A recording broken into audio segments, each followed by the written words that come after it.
kita akan membahas tentang randomized control trial.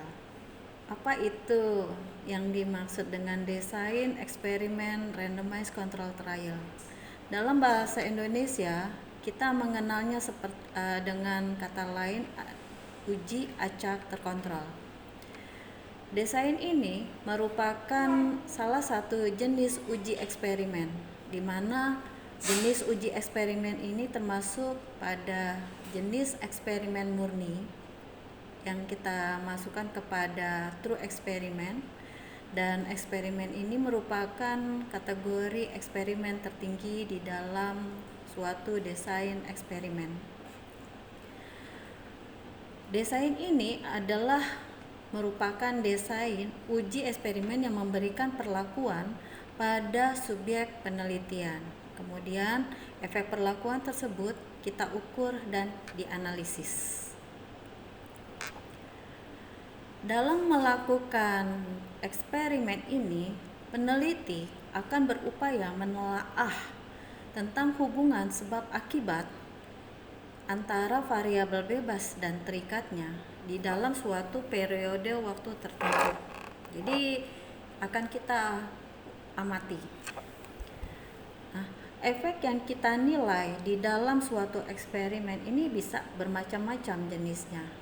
Bisa apakah ada perubahan di dalam nilai-nilai, katakanlah kadar Hb, atau efek kematian, efek kesakitan, efek kesembuhan. Apakah ada perbaikan di dalam hasil laboratoriumnya? Jadi ini bisa macam-macam. Secara umum ada dua jenis desain di dalam RCT ini. Yang pertama adalah desain paralel, ya. Yang kedua adalah desain crossover, maksud saya. Ya. Di dalam desain paralel ini kita menggunakan dua grup yang berjalan secara paralel. Nanti akan dibagi lagi di dalamnya, yang merupakan variasi di dalam jenis paralel tersebut. Pada desain paralel ini, sampel terbagi menjadi dua, yaitu kelompok kontrol dan kelompok intervensi, di mana kedua kelompok ini, yang satu mendapatkan perlakuan yang dihipotesiskan dari penelitian, yang satu sebagai kelompok kontrol, ya. Jadi kelompok yang tidak mendapatkan perlakuan yang sama atau standar seperti yang dilakukan pada kelompok intervensi. Sedangkan pada desain yang kedua, yaitu crossover, ini biasanya digunakan pada jumlah yang lebih sedikit, di mana jenis penyakitnya lebih stabil, gitu. Ya. Jadi crossover ini digunakan pada sebagian kelompok, di mana satu subjek ini mengalami perlakuan dua kali. Jadi kalau dia di dalam satu posisi menjadi kelompok intervensi, kemudian mengalami periode washout, ya. Jadi di situ kita mendapatkan titik nol kembali, kemudian dia mendapatkan ke kelompok kita kontrol.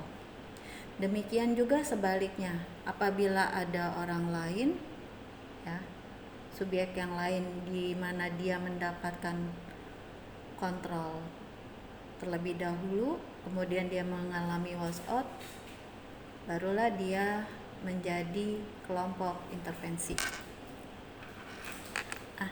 Apa sih syarat utama yang membedakan antara RCT dengan quasi? Perbedaan utamanya adalah adanya randomisasi alokasi. Apa itu randomisasi alokasi? Randomisasi alokasi merupakan sistem pengacakan subjek. Dia akan masuk kemana? Bisa masuk ke kelompok intervensi atau dia masuk ke kelompok kontrol. Jadi dialokasikan.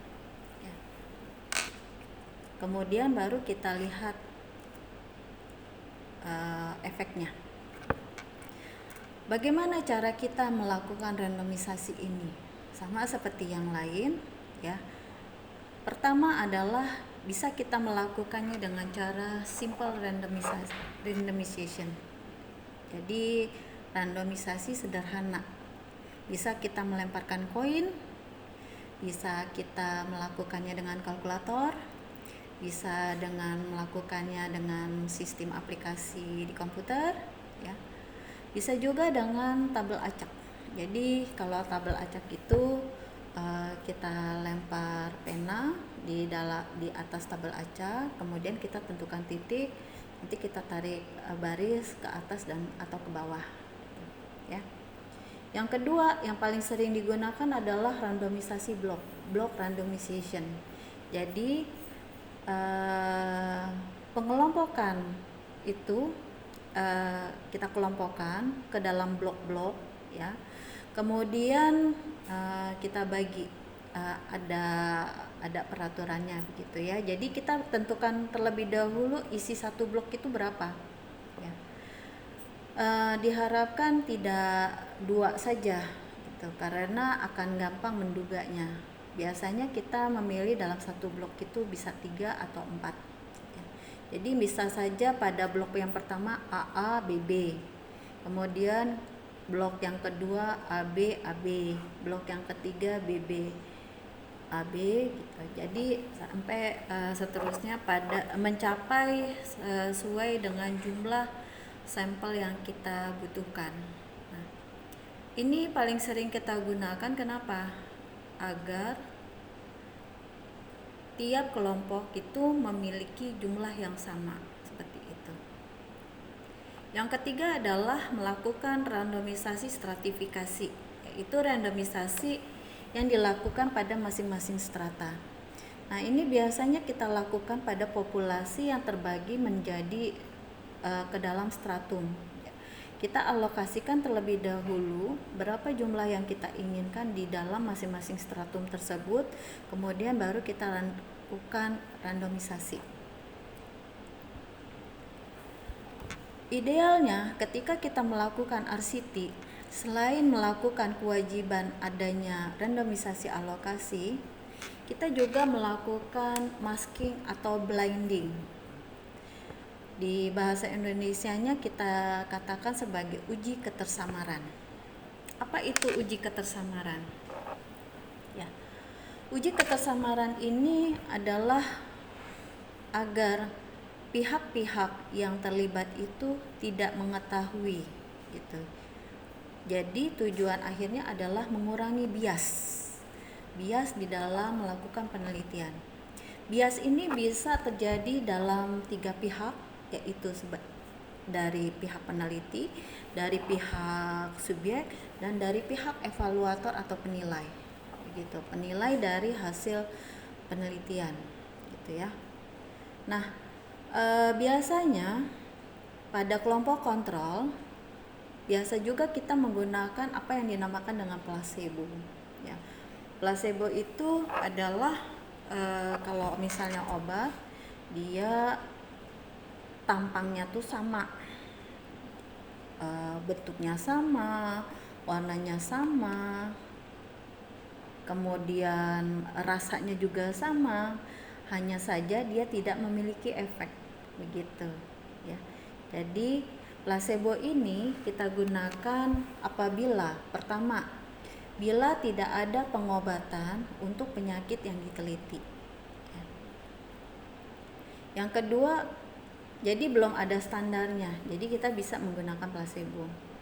Yang kedua adalah bila hasil pengobatan tersebut adalah bersifat subjektif. Misalnya nyeri ini sangat dipengaruhi oleh persepsi subjektif dari individu. Bisa saja dia mengalami merasakan adanya pengurangan nyeri ketika dia minum obat, padahal obatnya nggak ada efeknya, atau placebo. Yang ketiga adalah aman digunakan pada penyakit yang tidak berat, begitu.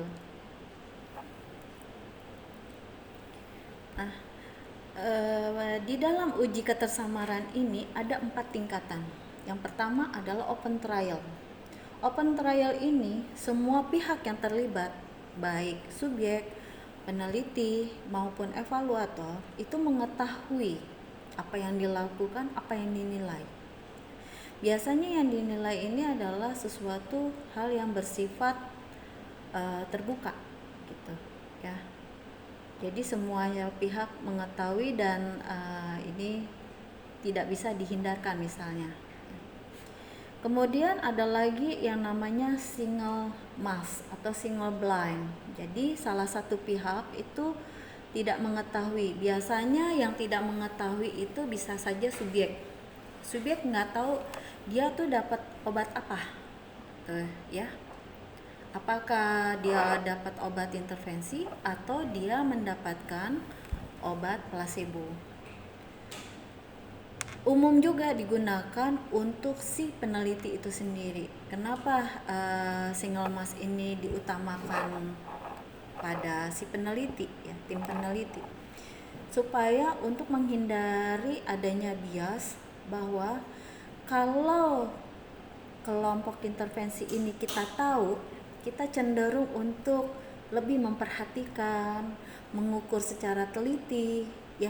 Berbeda kalau kita mengetahui orang ini adalah termasuk kelompok kontrol gitu. Jadi kita cenderung secara fitrahnya itu untuk dalam tanda kutip mencuekin gitu ya. Jadi cenderung cuek.